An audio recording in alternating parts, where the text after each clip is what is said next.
Meus irmãos, que Jesus nos abençoe e nos ilumine. Boa noite a todos. Eu venho, nesse momento, agradecer a oportunidade que nos foi dada através do convite do nosso irmão Valdir Ferreira, que faz parte do Bezerra de Menezes. Estou representando aqui a Associação Espírita Trabalhadores do Evangelho Universal, que tem sua sede no bairro Sucupira. E esse convite me foi dado, me foi passado alguns temas e nós escolhemos um muito especial que compõe a semana especial que comemora os 190 anos do nascimento do patrono dessa casa, Bezerra de Menezes. Então o tema escolhido foi a reforma íntima. Mas antes de iniciarmos esse tema, nós vamos fazer uma prece pequena para angariarmos energia suficiente e concluirmos o nosso trabalho da melhor forma possível. Então que possamos nós, nesse momento, fecharmos os olhos e agradecer a Jesus a oportunidade de estarmos aqui, mesmo que virtualmente. Pai nosso que estás no céu, santificado seja vosso nome. Venha a nós o vosso reino, seja feito a vossa vontade, assim na terra como no céu. O pão nosso de cada dia que nos dai hoje, perdoa, Senhor, as nossas ofensas, assim como nós perdoamos a quem nos tem ofendido. Não nos deixeis cair em tentação, mas livra-nos do mal, hoje e sempre. Bem, meus irmãos, eu vou ter que ler alguma coisa porque eu não decorei todas as informações, mas é uma honra estarmos aqui, apesar de virtualmente, eu repito muito, não é comum, né? Nós não temos tanta experiência de estarmos falando diante de uma câmera e não tem ninguém na frente da gente. Mas vamos tentar, tá?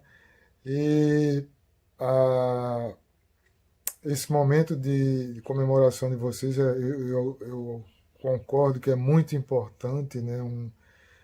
A comemoração de um aniversário de um ser, né? De um espírito tão importante no movimento espírita brasileiro e mundial, né? Muita gente acha que Bezerra de Menezes trabalha exclusivamente no movimento espírita brasileiro, mas não é, tá? Espíritos desse quilate não têm mais fronteiras. E olhe lá, talvez até em outras estações, outros planetas, quem sabe o Bezerra de Menezes também não atua, não sei, né? Mas entrando no nosso tema, que é a reforma íntima, nós na escolha já sentimos a dificuldade que é esse assunto. Na realidade, nós, ao tratarmos desse tema, por mais que tenhamos estudado, lido qualquer coisa em livros ou na internet, é difícil para a gente falarmos de algo que nós praticamos muito pouco. Então, a reforma íntima, gente, ela é algo, é um projeto pessoal que nos é dado muito antes do nosso nascimento. É traçado para nós em talvez muitas e muitas vidas um planejamento que indica uma reforma paulatina da nossa personalidade. Então, esse planejamento, muitas vezes, ele engloba experiências diversas em várias vidas que, aos poucos, vão se consolidando como uma melhoria pessoal. Então, nós podemos dizer isso com muita certeza, que diante do planejamento de evolução do planeta Terra, nós nos enquadramos com a nossa vida, com as nossas dificuldades, com o nosso planejamento pessoal. E com isso, com as outras pessoas, a gente compõe um bloco que tende a caminhar para frente e ajudar Deus no progresso da humanidade. Então, assim, se a gente analisar de dois pontos de vista a evolução do planeta e a evolução de cada um de nós, tudo nos leva para frente. Mas falando especificamente da nossa reforma íntima, a gente pode chegar à conclusão seguinte: não há, não há nenhuma informação espiritual, nada diz para nós que é necessário que as coisas aconteçam primeiro do lado de fora para que a gente venha melhorar internamente. Na realidade é o contrário. Toda a evolução espiritual ela nasce de dentro e ela nasce em momentos especiais. Muitas vezes a gente caminha num erro e esse erro ele se perpetua durante centenas de anos, às vezes milhares de anos. Mas um dia nós chegamos à conclusão, pessoalmente, de que aquilo está errado, de que precisamos mudar. Então, esse momento ele é único, um momento de descoberta, de consciência, um estalo que dá na nossa alma para a gente perceber que estamos fazendo algo errado. Esse momento ele é único e é individual e não depende de coisas externas. As coisas externas que ocorrem conosco, os sofrimentos, os pensamentos que nos vêm constantemente, eles podem até nos auxiliar na questão, na percepção do nosso erro. Mas somos nós que decidimos se vamos mudar ou não. Então, o sofrimento, o treinamento, o conselho, a doença, né? Uma guerra, um acidente, que são coisas externas, eles podem e propiciam, podem e acontece, né? Eles propiciam uma situação, eles nos dão um impulso para a gente perceber determinada falha que nós temos moral. Então, por isso que eu digo, a reforma íntima ela é uma aquisição pessoal. E todos vão passar por isso. Apesar de termos as ajudas externas como um grande trunfo da divindade no auxílio de cada alma, né? Deus é muito bom, muito bom. O que é que ele faz? Ele permite que aconteça coisas conosco, né? Permite que aconteça sofrimento conosco, porque esse sofrimento, do ponto de vista didático, ele dá o impulso. Mas Deus jamais, nunca aconteceu e nunca vai acontecer dele interferir diretamente na mente do ser humano para que essa mente mude o seu pensamento. Ninguém nunca conseguiu chegar a esse ponto. Não há cirurgia espiritual em que a alma a alma é aberta, né, ao meio, e uma outra alma vá lá no local onde tem um defeito e ela vai e tira aquele defeito. Não existe isso. No mundo material até existe alguns recursos que são utilizados, muitas vezes de forma errônea, de apagar um defeito do ser humano através de uma hipnose, por exemplo. Mas isso não é possível, não existe. A hipnose ela pode retardar, ela pode apagar momentaneamente uma determinada situação moral que a pessoa tenha, que é um defeito, mas aquilo está gravado lá, não tem como tirar. Não é possível se extinguir um defeito moral de um ser humano. Um defeito físico, sim. Se o cara tem um dedo troncho, um médico pode ir lá e consertar, se for possível. E se se for permitido também, porque aquele dedo troncho dele pode ter sido uma coisa do passado que talvez não seja possível consertar nessa existência, por mais que se tente. Pode ser uma perna, um homem aleijado que não tem jeito, não tem recurso financeiro, e aquilo vai continuar na vida dele até ele falecer, até ele desencarnar. Mas, olhando para o lado moral, não tem como, não existe recurso nenhum, nem Jesus, nem Deus pode chegar. Aliás, eles até podem, Deus pode, poderia, mas ele não faz isso porque seria uma contradição das suas leis. Se existe um ser que é um democrata, que permite que as pessoas cresçam sozinhos, claro, com muito auxílio, esse ser é Deus. Então, uma cirurgia espiritual onde uma deficiência moral ela é eliminada, não existe. Então, o recurso é dado, mas a batalha é individual, a transformação é individual. E a força dessa transformação depende da vontade de crescimento que aquele espírito quer realmente naquele momento. Então a gente tem exemplos. Vou dar um exemplo, eu acho que todo mundo conhece o exemplo de André Luiz. André Luiz teve uma vida devassa, né, no mundo material, não soube aproveitar as oportunidades, apesar de ser uma pessoa muito esclarecida. André Luiz, quando desencarnou, ele passou um tempo equivalente a 8 anos da Terra no mundo espiritual, em condições muito precárias, né, no umbral. O espírito André Luiz, na sua narrativa no livro Nosso Lar, ele fala que foi 8 anos de fome, 8 anos de sede, 8 anos andando, e ele não percebeu até a prece que ele fez de coração, que ele poderia sair dali. Era só ele ser verdadeiro. E teve aquele momento, aquele estalo na vida dele, em que ele, cansado de tanto sofrimento, ele pediu a Deus, numa prece muito simples, que o ajudasse. Só isso, aqueles segundos de prece, de pedido de socorro, foi suficiente para retirar aquela alma daquela condição que ele estava, daquele inferno moral que ele se encontrava.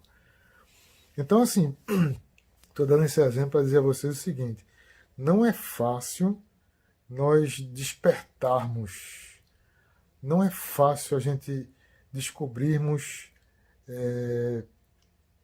o momento, né, de a gente aproveitarmos um momento de lucidez da nossa alma. Esse momento de lucidez, ele acontece, na maioria dos casos, quando nós estamos em sofrimento. É muito difícil a gente encontrar Deus, a gente encontrar esse recurso que modifica a alma nos momentos de alegria, quando o nosso time de futebol ganha, né? Quando o corredor de Fórmula 1 que a gente torce, ele ganha, que a gente vibra, Deus, o Senhor fez ele ganhar, o Senhor fez ele passar por cima de todos os outros, né? Graças a Deus o meu time foi lá e derrubou todo mundo. Nesses momentos nós não conseguimos uma transformação moral.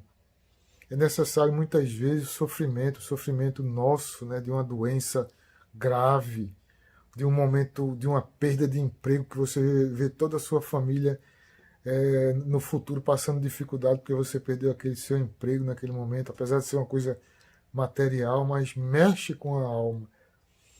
Então, naquele momento você vai sentir realmente um desânimo, uma solidão, né?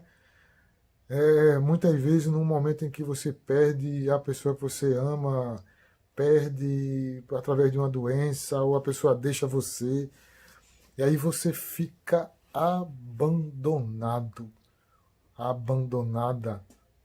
Aí nesse momento é que a pessoa realmente ela desperta para uma condição espiritual, para uma vibração em que permita a gente entrar em contato com a divindade. Então, pessoal, assim, eu estou falando, estou dando palestra aqui, muitas vezes a gente fala até baseado em alguma experiência pessoal, né, algum momento que nos veio durante. Olha, eu posso até dar um exemplo a vocês bem prático disso que aconteceu comigo. Meu pai faleceu com 64 anos. Isso há 20, 26 anos atrás, mais ou menos. 64 anos. Meu pai, um ano antes dele falecer, ele começou a sentir alguns problemas, cansaço, andava 10, 15 metros, já se sentia muito cansado. E aí eu levei ele para um médico, um cardiologista. E olha, desculpa, não foi 26 anos, foram 20 anos, 25 anos. Eu levei ele para um cardiologista e o médico fez os exames e no final o médico me chamou em particular e me deu um documento que eu nunca vou esquecer, um documento cor de vinho, uma letra cor de vinho com o nome lá, o nome do hospital e o nome do exame. Eu, meio leigo, sabia o que era aquilo. Quando eu olhei, achei estranho as fotos. E olha, gente, eu trabalho com engenharia. Quando eu vi aquela foto que estava escrito bomba cardíaca, que eu vi o tamanho da bomba, o tamanho da abertura do coração do meu pai, e do lado tinha o tamanho de um coração normal, eu gelei, porque eu vi que tinha alguma coisa errada. E aí em casa, sem dizer a ninguém, eu acessei na época, não era nem o Google, era o Alta Vista. Eu coloquei o nome da doença. Aquele dia, até hoje, não me sai da memória. Quando eu botei o nome, que eu escrevi o nome, que deu o resultado, a doença do meu pai dizia o seguinte, que pessoas que têm aquele problema só durariam 6 meses. Olha, pessoal, foi o dia mais marcante que eu já tive em toda a minha existência. Eu passei 7 meses, meu pai faleceu com 7 meses. 7 meses guardando segredo, sem contar a ninguém, que o meu pai, que eu amava, que amo, que eu sei que está no mundo espiritual, talvez até aqui junto agora, ele só teria 6, na minha cabeça, só teria 6 meses de vida. Ele durou um mês a mais. 6 meses de vida preparando meu pai para o mundo espiritual. Eu emagreci, eu virei um palito. Porque aquilo para mim foi um período assim extremamente importante, né? Claro que eu tive essa visão depois. Naquele momento eu sofri muito, mas foi um momento que eu conversei muito com Deus. Muito, eu fui muito verdadeiro. Eu conversava com Deus no banheiro, tomando banho, na hora de dormir. Tudo era muito verdadeiro para mim. Então aquela conversa durante 6 meses me deu força para me deu recursos para eu descobrir um Givaldo que eu não conhecia antes. Entenderam? Então, é nesses momentos que nós podemos realmente falarmos, né, da nossa natureza íntima de maneira clara, de maneira verdadeira. Então, esses sofrimentos, eles são compulsoriamente colocados na nossa vida para um crescimento espiritual. Porém, nós podemos também aproveitar outros momentos para adquirirmos essa consciência. E olha, os espíritos, eles são muito bons, eles deram recursos, deram muitos e muitos recursos para que o homem aproveitasse e conseguisse se melhorar. E um desses recursos a gente tem hoje em mãos, que é a doutrina espírita. Nós temos o espiritismo que, à medida que vai sendo absorvido pela alma, pode desenvolver a consciência, a nossa consciência e consequentemente, uma melhoria espiritual, uma reforma interior. Essa reforma interior adquirida com estudo, ela vai ser testada. Eu entrei no espiritismo há mais de 40 anos, então eu fui testado de várias formas. Não sou nenhum anjo, não. Eu já farrapei muito, farrapo muito ainda no meu dia a dia. Agora, tem algumas coisas que ficaram gravadas. Né? Esse exemplo que eu dei para vocês da morte do meu pai, do desencarne do meu pai, ele foi muito rico de mudanças, né, na minha personalidade. Eu encaro muitos problemas na vida hoje de uma maneira que eu não encarava, eu me desesperava numa facilidade muito grande. Mas depois desse período, eu enxerguei a vida de uma outra maneira. Tá? Então, podemos aproveitar outras oportunidades para crescermos espiritualmente. Podemos aproveitar os estudos que nos são dados da doutrina espírita para adquirirmos consciência, que é algo que falta muito na humanidade. A gente vê isso por aí espalhado em tudo quanto situações, países, né? Na política, na religião. A inconsciência prevalece na maioria das pessoas que estão envolvidas nesses movimentos. E nós podemos aproveitar isso, mas há um preço. A reforma íntima, ela, se você quer realmente uma reforma íntima, essa reforma ela pede um preço. Nós podemos fazer sim, mas precisa de disciplina. Do mesmo jeito que o ser humano hoje aprende a falar inglês, ou francês, ou desenhar, ou tocar violão, ou se tornar um professor, um químico, um engenheiro, um astronauta, um professor, um médico. Toda a disciplina que é aplicada nessas rotinas de estudo que geram a formação do profissional na vida material, ela pode ser utilizada na transformação moral do ser humano também. Então, a pessoa que realmente ela se toca que tem defeitos, que tem muita coisa para ser resolvida, ela pode começar a exercitar essa rotina moral para tentar mudar. Não é fácil. A gente vai penar muito, vamos sofrer bastante, mas não é impossível. O recurso é dado, a oportunidade é dada. E Deus é muito inteligente. Ele dá, por exemplo, o livro, né, permite o livro vir, né, o livro da doutrina, vou falar especificamente da doutrina espírita, pode ser outra religião, mas da doutrina espírita. O livro vem, o estudo pode ser feito, mas o teste virá.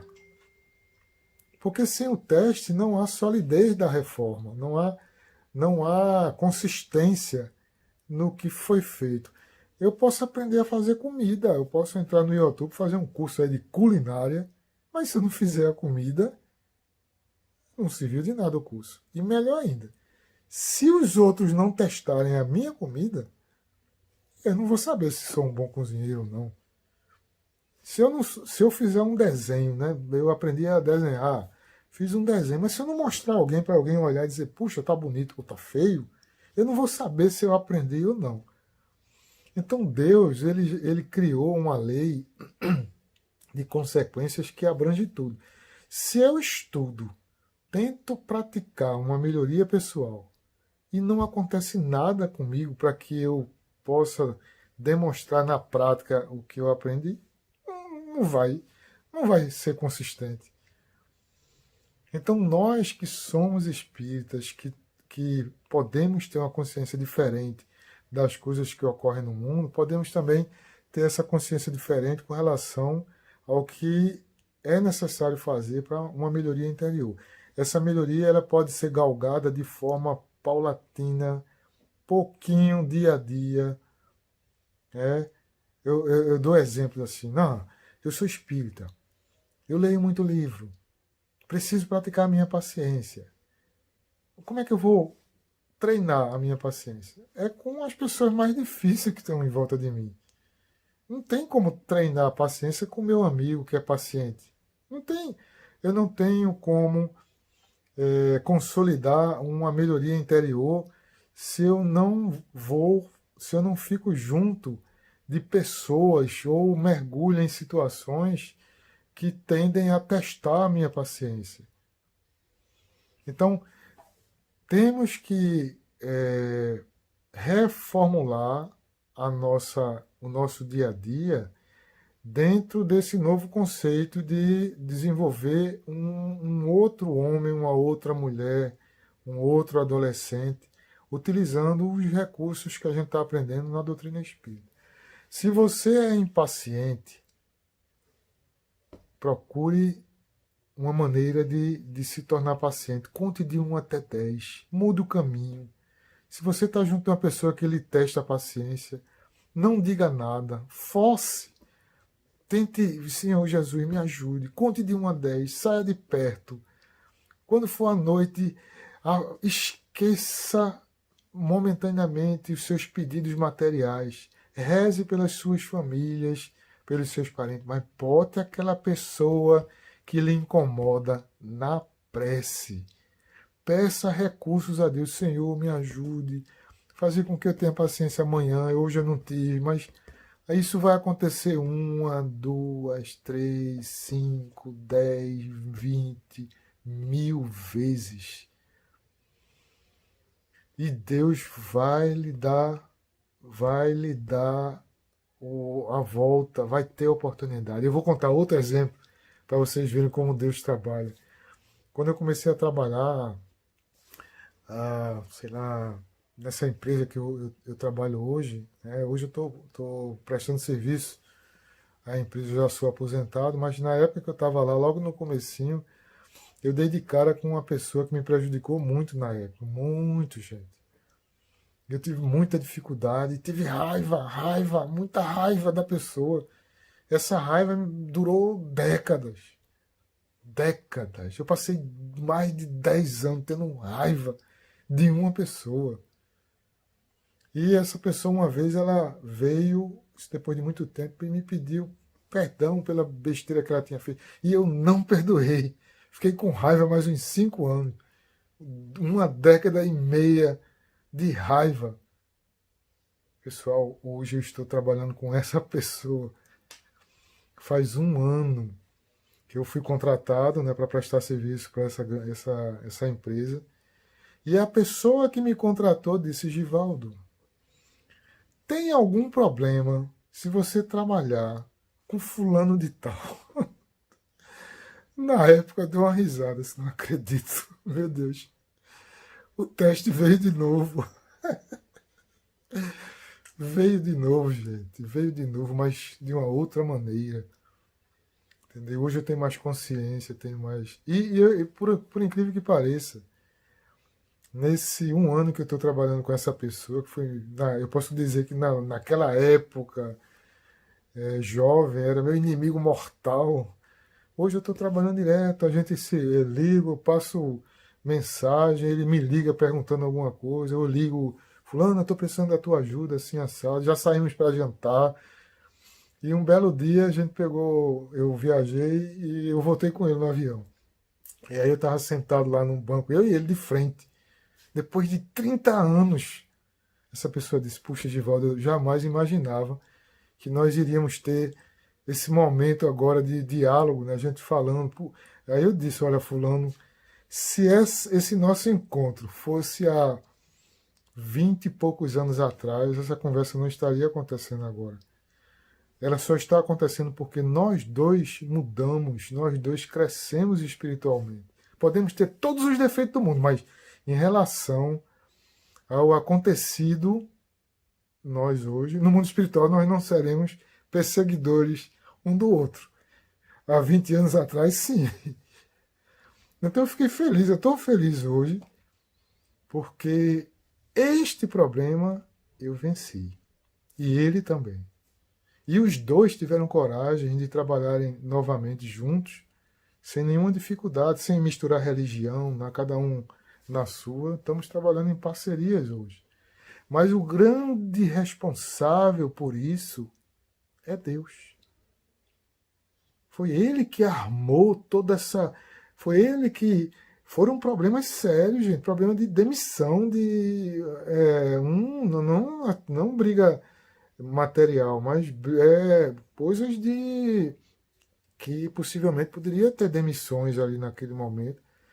E essa raiva ficou nas duas pessoas. Mas mais de 30 anos depois, houve essa oportunidade para que as setinhas caminhassem na mesma direção e a gente está trabalhando juntos sem nenhuma dificuldade. Já está provado que está consolidado. Né? Não estou falando de mim aqui para. Estou falando da armação inteligentíssima que o Senhor Deus cria para resolver os problemas. Pode ser diferente se a gente fizer o beabá de uma maneira diferente. Pode ser diferente. Podemos contornar as dificuldades. Se eu soubesse perdoar naquela época, na hora que o cara veio me pedir o perdão dele, se eu soubesse perdoar de uma maneira inteligente, eu não ficaria esse tempo todo, né? E por sinal, olha, é uma coisa importante. Essa pessoa que na época a gente teve todo esse problema, é um profissional de mão cheia. E se eu tivesse trabalhado, tivesse perdoado, tivesse trabalhado com ele, muitos dos problemas que eu tive técnico na minha vida não iriam ocorrer, porque ele resolveria. E eu perdi essas oportunidades. Mas hoje, com essa maneira que a divindade utiliza para recorrer à melhoria espiritual das pessoas, se a gente souber aproveitar, nós vamos dar passos enormes. Vamos aproveitar o dia que está acontecendo conosco hoje, vamos aproveitar a oportunidade que Deus nos dá, vamos aproveitar tudo que ocorre conosco, vamos criar nossa rotina de melhoria interior, sempre, tudo que nós fizermos, que seja sempre voltado à melhoria interior. Nada, fazer tudo bem feito, desde um trabalho material, sempre procurar fazer as coisas pensando em beneficiar pessoas que estão à nossa volta ou que vêm logo depois da gente. Eu me lembro de um amigo nosso, toda vez que eu ia no banheiro, eu encontrava ele lá, né? Estava lavando a mão, ele ia lá no papelzinho, no rolo de toalha, né? Aí puxava e deixava um pedacinho para baixo. E eu enxugava a mão e a toalha às vezes ficava escondida lá, né? Aí eu dizia para um fulano, por que é que tu toda vez puxa a toalha para baixo? Eu estou pensando na pessoa que vem depois de mim. Porque puxar a toalha com mão molhada é ruim, porque a toalha se rasga todinha. Pois ele enxugava a mãozinha dele, aí depois ia lá e puxava a toalhinha de papel para o próximo que viesse com a mão molhada já enxugasse, e, se tivesse consciência, puxaria também para o próximo. Então vejo pequenas coisas que nós podemos fazer de uma maneira grandiosa. Nunca deixe a bagunça para o próximo. Sempre deixe o seu caminho limpo, organizado, tanto na parte física, material, como na parte espiritual. Meus irmãos, que Jesus possa nos abençoar. Eu acho que eu esqueci de dizer meu nome. Meu nome é Givaldo Ferreira. Eu estou representando de novo a Associação Espírita Trabalhadores do Evangelho Universal. Me sinto honrado, né, de participar desse momento do Centro Espírita Bezerra de Menezes. Agradeço a Valdir pelo convite. Valdir, eu peço perdão de ter entregue esse vídeo em cima da hora, porque eu viajo demais e foi complicado para mim, tá? Mas vou entregar esse vídeo daqui a pouco, a tempo. Eu aproveito para convidar vocês, né, para os próximos palestrantes que vão participar dessa semana até o dia 29, né? Estou lendo aqui, viu, gente? Até o dia 29 de agosto, em comemoração aos 190 anos do nascimento de Bezerra de Menezes, né? Do patrono dessa casa de oração, a casa de vocês, do Bezerra de Menezes. E sendo assim, eu peço a todos que possamos orar em nome de Jesus, em nome de Deus, agradecer a Deus essa oportunidade. Espero que vocês, que eu não tenha falado baixo, não sei, não estou vendo, não estou escutando o vídeo, mas eu espero que vocês possam aproveitar não o que eu falei, mas o que Deus fala através de nós durante todos os minutinhos do nosso dia. Que Jesus possa nos abençoar, possa nos iluminar e vamos fazer uma prece. Pensem nos seus familiares, pensem em todos os seus inimigos, pense nas pessoas que estão precisando de ajuda e reservem um pouquinho do tempo de vocês para pensar naquele país que está passando por uma situação extremamente difícil, que é o Afeganistão. Que cada pessoa daquela possa receber as bênçãos de Jesus, passar pelas provas sem dificuldade nenhuma. Que Jesus abençoe a todos vocês e a todos nós que estamos aqui. Vamos fazer uma prece. Pai nosso que estás no céu, santificado, Senhor, seja o vosso nome, venha a nós o vosso reino, seja feita a vossa vontade, assim na terra como no céu. O pão nosso de cada dia nos dai hoje, perdoa, Senhor, as nossas ofensas, assim como nós perdoamos a quem nos tem ofendido. Não nos deixeis cair em tentação, mas livra-nos do mal. Que a tua misericórdia, Senhor, abençoe a todos hoje e sempre. Pessoal, boa noite. Até logo.